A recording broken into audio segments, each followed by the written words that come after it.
445 земјоделци во Штипско и Карбинско доставија барања за обештетување на штетите од последниот студен бран што ги измрзна овошките и лозијата. Сите лозари и овоштари само еден пчелар, но да бидат обештетени ова не е доволно затоа што истите ќе треба да се пријават и во подрачните единици на Министерството за земјоделство, за штетите да ги проценат стручни лица.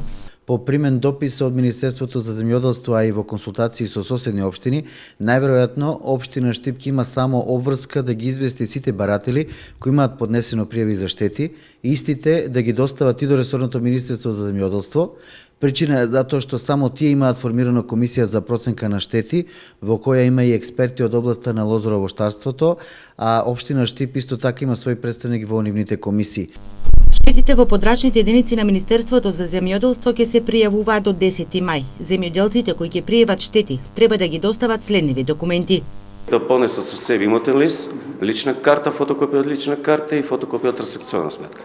Постапката, поднесувањето на барањето крае кратко, а потоа комисијата излава на терен и ја направи записник во однос на состојбата на терен како ќе се примени. Пролетниот мраз пред време им го обра родот на земјоделците оваа година. Првичните проценки беа дека измрзнување кај овошките и лозовите насади е и до 100%.